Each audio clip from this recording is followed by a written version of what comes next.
Welcome back, Convicted Vandal, to another episode of Video Game World Tours, a series where I shine a spotlight on weird little spots you might have missed in games you love.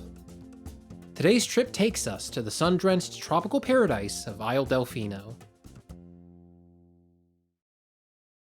And what better place to start the tour than the island's hub, Delfino Plaza.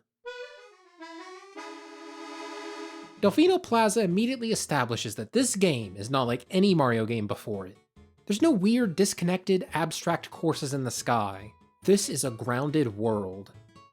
Delfino Plaza has a lighthouse, a market, a cannon that shoots you to a nearby theme park? Okay, so it's not perfectly realistic, but it shows the developers cared about making Isle Delfino feel like an actual place, where stages in previous Mario games didn't. That being said, it does have its fair share of weird spots. Let's look at some of them. There's this little prison room. It's weird that Delfino Plaza has one of these, right? I guess the whole premise of the game relies on Mario getting arrested and put on cleanup duty, but it's just weird to think of the justice system in a Mario game. And it's funny that there's no door here. The only entrance is a hole leading into the ocean. So when arresting someone, the Piantas must use a boat to ferry the prisoner over to this hole, throw him in there, and boat away. Unfortunately, it is pretty close to a nearby beach, so it wouldn't be too hard to escape. While we're nearby, I want to point out this wooden platform in the ocean. It serves a single purpose in the game. You hop on Yoshi, who can't swim, ride a boat to the platform, jump on, wait for the other boat to come by, jump on that, then ride it to an island and spray this pipe with Yoshi's bile. And no, I will not be showing footage of me bringing Yoshi over here. I have too much trauma from falling into the water as a kid. I don't need that kind of stress in my life these days. Anyway, this platform, why is it here? I know it's here for the whole thing I just described, but why did the Piantas build it? It's so lonely out here. On the topic of the boats, they're on an infinite loop. At a glance, it might seem like they have some place to be, but once you follow them, you realize they go back and forth. Now sure, you could write me off as a nitpicker for pointing that out, but who knows? Maybe the captain of these boats really enjoy going in... These boats don't have captains. I don't think that struck me, even as a kid. These are purely autonomous boats. I wonder why Nintendo didn't just put a Pianta on these. Alright, let's finally look around the plaza. I wonder what people thought of this game at release. I mean, I played it at release, but I was a dumb kid.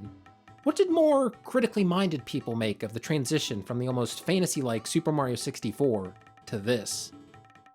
The only thing even close to resembling a settlement in that game was the town in Wet Dry World. Nowadays, we're used to Mario being in a civilized society, especially with Super Mario Odyssey's New Donk City, but I wonder if people rejected this setting at the time. There's a section of the plaza back here I want to point out. It's completely isolated from the rest of the settlement. How do the lumbering Piantas get across this little patch of water? And it's not like it's just one house here, there's multiple buildings. There is this structure that goes across, which might mean there's a passage through here, but I don't know. Can you imagine a Pianta going through all of this just to get across? Wouldn't they build a bridge or something? And hold on, doesn't that door seem suspicious to you? Look at how tall Mario is compared to Pianta. Could they fit through one of these? Now that I've noticed that, I'm seeing awkward doors everywhere. Like, this is definitely too short. Here, one could maybe get through if they duck their head, but no, they're too wide. They'd have to open both of the doors and duck their head to fit through here. Why would so many buildings use double doors if they need to open both to go through? Why not just have one big door? I did find one big door near the entrance to Pinna Park. This looks like it was actually built for a Pianta to use. This door on the other side of the plaza is like the one we just looked at, but squished. I don't know. I don't point out stuff like that to disparage the developers or anything. You obviously have to pick your battles when making a game, so I can't fault them for focusing on other aspects of the full package. I just think it's fun to take these worlds super seriously and see how much sense it makes as a real place. Welcome to a brand new VGWT segment, Bird Check, where we check out some birds. This is definitely a top tier bird. Some games put the bare minimum into their birds, but these are high quality. The texture work, The contrast between the green body and reddish-orange head, as well as this bouncy little animation. I hate to start off this mini segment so strong, but I don't think I've ever seen a bird as good as this in a game. 5 stars. Okay, let's wrap it up on Delfino Plaza. What else do we got? Oh, this is another thing I didn't notice as a kid. Why is there water pouring from a hole in the side of a volcano? There's no water inside the level, so I'm not sure where it came from. Weird. There's this room you can only reach by being thrown by some dude through a window. Another one of those, what's the in-world purpose of this room rooms.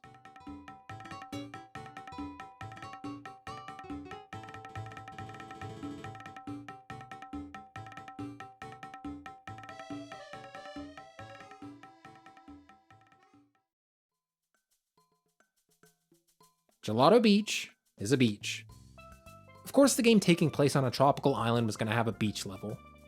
Before we talk about the stage itself, though, I want to talk about the stages of the stage.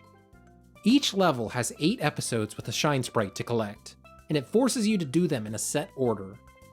A lot of the times, the objective will be something random, like saving some villagers or beating a dude in a race, but sometimes, a story is told. In episode 1 of Gelato Beach, you can talk to this Pianta towards the back of the stage. He reveals that this massive tower is built to house the egg of the mysterious sandbird. The tower houses the egg, and these mirrors keep it warm. Apparently it's been here for over 100 years, and apparently it's almost ready to hatch. Episode 2 rolls around and oh no! A giant caterpillar has taken residence atop the tower.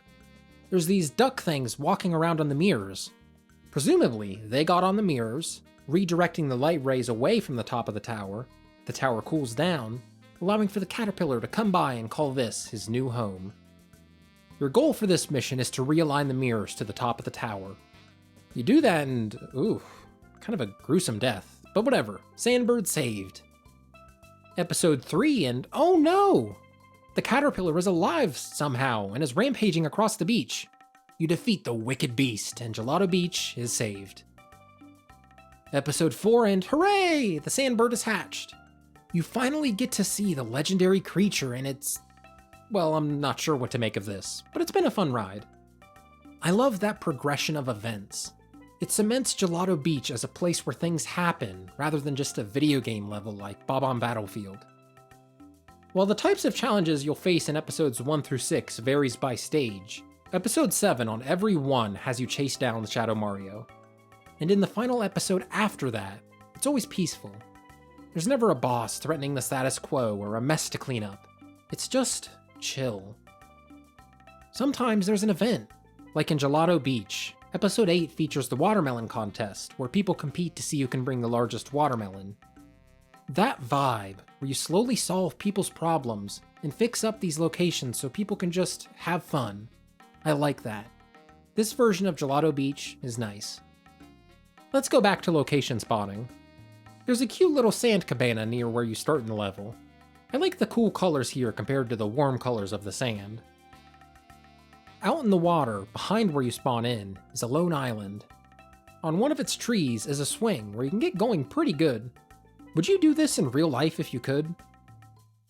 On the top of a hill at the back of the stage is a tiny little amphitheater. It offers a really nice view of the beach.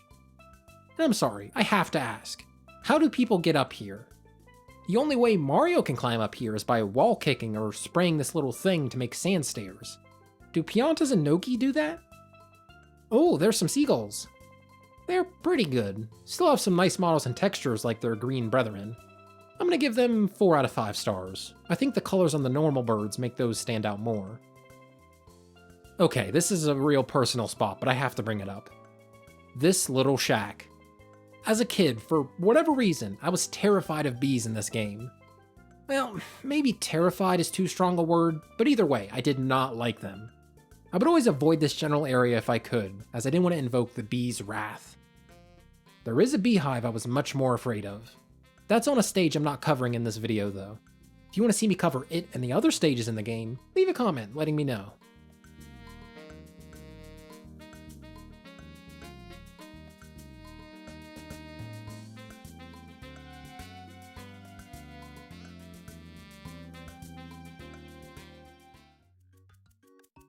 Team Rocket's blasting off to our next stage, Pinna Park. When you spawn in, you're placed on a little beach. Pinna Park is actually a small island off the coast of Isle Delfino. I do like this beach area, but we just spent a lot of time looking at a beach, so let's get to the main event, the amusement park. The music really sells this location as a whimsical place. There's a silly little merry-go-round, a roller coaster, and some swinging ships. This would be a fun place to visit on vacation. There's this little pianta tree thing. It has a papaya hanging from its nose, making it look like a sleepy snot bubble. That's cute. I like this little beach as an out-of-the-way spot on this map. Nothing important over here, just a palm tree and the water rippling through the sand glitchily. Here's an overhang that always stuck out to me. I'm not sure why this exists. Maybe it's supposed to be where the line starts for the roller coaster ride? I don't know, it's weird and I like it. On the backside of this magnificent Ferris wheel is a surprisingly complex maze of fences to climb. That's obviously weird, but the walls behind it are just as odd. Why is there water flowing down from the top of this recessed area? There's no water source at the top of the Ferris wheel, and hey, there's no drain for the pool at the bottom. It should be overflowing.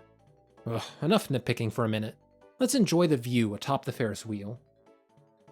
The whole park seems a lot smaller from up here. Oh, look at this view of Isle Delfino. You can see Delfino Plaza, Corona Mountain, Rico Harbor, Bianco Hills, Pianta Village, Serena Beach, and hey, there's Gelato Beach. It has the mirrors and tower, the island with the swing, and even the little cabana. That's literally all the stages in the game except for Noki Bay and the Delfino Airstrip. I love the dedication to the world here. They very easily could have made this island so far away where you couldn't see any of Isle Delfino, or they could have not let you climb up as high to be able to see them in the first place. Maybe put some mountains up to block the sightline? But no, they wanted you to climb up here and see the other stages. They wanted to sell the authenticity of Isle Delfino.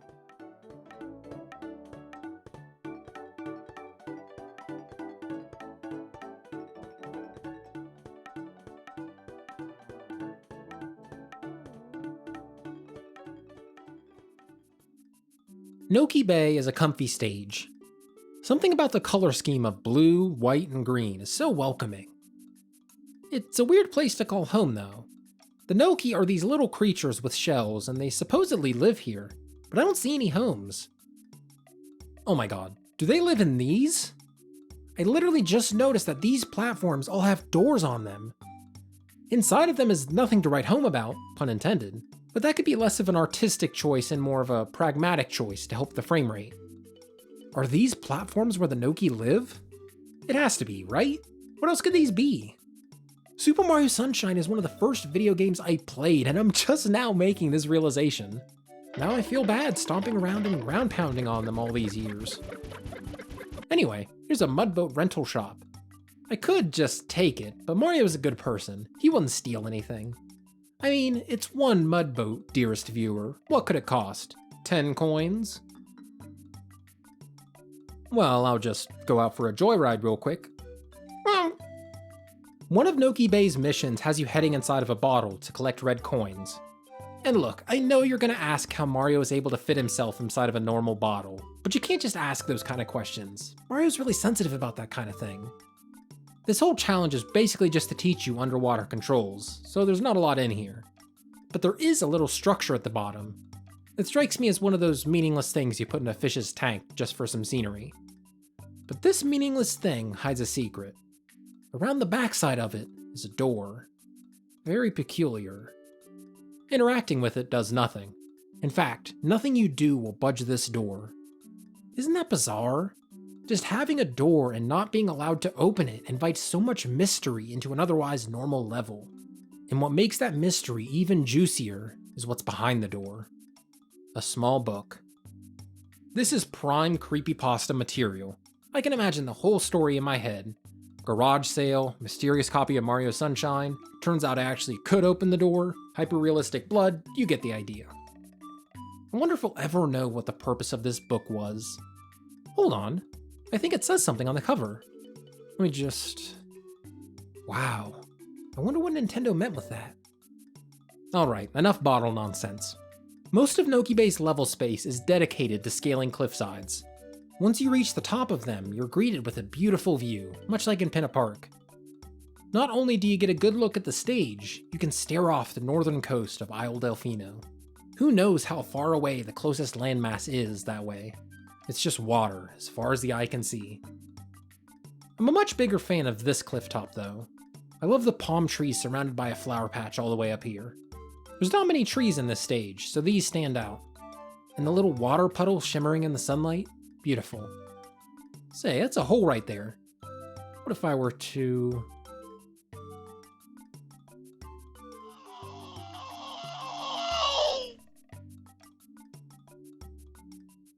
What do you make of this room? Is this antique storage? Why is it hidden behind a waterfall? And why is the only way in here through a 100-foot drop? All great questions. Say, you wouldn't happen to have the answers, would you? There is an unsettling side to Noki Bay. Yeah, all the stuff on the surface is comfy and all, but what about below the surface? Looking under the water reveals a bottomless pit. Okay, it's not technically bottomless, but I have a feeling Nintendo wanted you to think it was. Technical limitations probably stopped them from actually going down that path. Swimming in an ocean where you can't even see the bottom is scary. Looking over here where it's... how deep would you say this is? 20 feet? Whatever, it's clear and relatively shallow. Then it just drops off. It's reminiscent of that real-life phenomena where the ocean floor gradually slopes downward, then it nosedives. Maybe that doesn't bother some of you out there, but it kinda bothers me. Only kinda. Super Mario Sunshine is determined to make me face my fears though, as Episode 8 asks you to go into a deep underwater cave and collect some red coins. I'm a brave little boy, so I go underwater spelunking. Wow, this is much more interesting than I remember it being as a kid.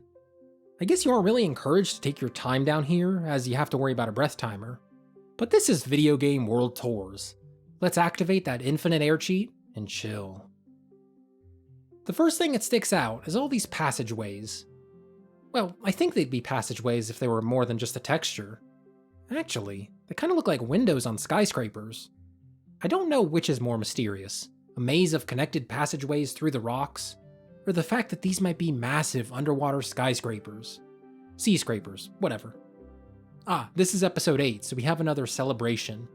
Noki are all around riding jellyfish. There was a big spooky monster in an earlier episode, so now they get to enjoy their mysterious underwater city in peace.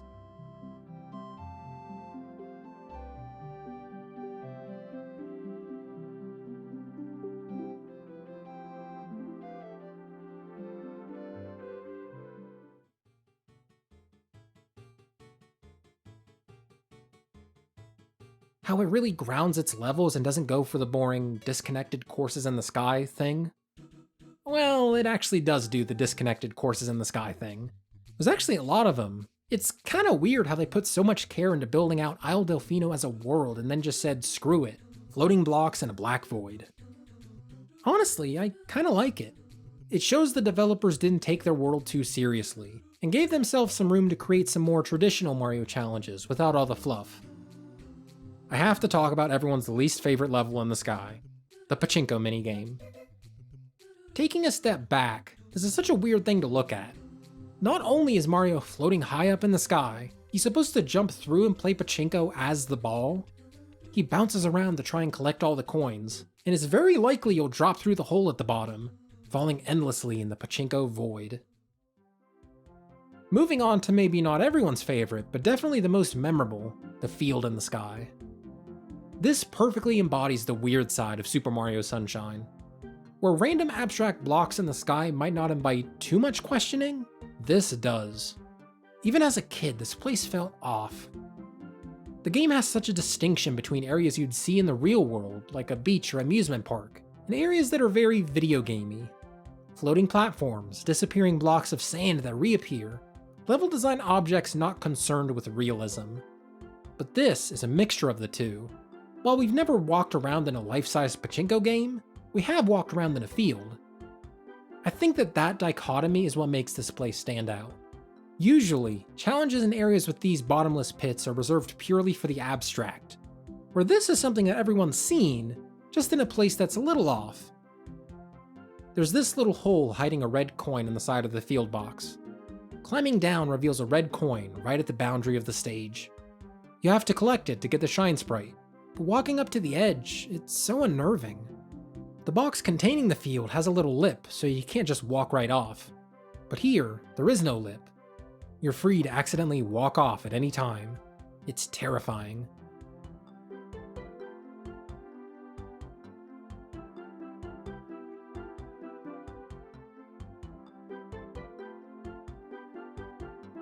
We'll close out this tour with my favorite location in the game as a kid, Delfino Airstrip. The airstrip is where the game starts. The opening cutscene happens, you get like 5 minutes of gameplay here, then you're whisked away and plopped in Delfino Plaza, and you can't go back. At least not yet. You can only return after defeating Shadow Mario in every stage. I don't know about how you played games as a kid, but I took my sweet time. I often restarted and very rarely saw a game to its end. Delfino Airstrip wasn't an area I spent a lot of time in. There's not a lot to do here, don't get me wrong, there's only one shine on this stage, but it felt special. I feel a draw to locations in games you only get to visit once or twice. In my Sonic Adventure tour, I showed off an area just like that. This is a place you can't return to after you leave. That was another game I played as a kid, so maybe there's some nostalgia thing going on here, but I think it's deeper than that. I became so familiar with Delfino Plaza when I played this game like 20 years ago. It's the area you're put into every time you boot up the game, and I became familiar with the stages, especially the early ones. But this is a stage I only got to see for the first 5 minutes of the game, and maybe 10 minutes towards the end of my playthrough. It's the exclusivity, I think. The fact that you aren't allowed to return until so much later down the line is what makes Delfino Airstrip special. Since I brought it up, why don't you check out my tour of Sonic Adventure? If you like this video, you'll love that one. Throw me some dough on Patreon to get your name listed here, as well as access to exclusive unscripted videos where I ramble about things. You can even suggest topics and maybe I'll get to them. Thanks for watching and see you next time.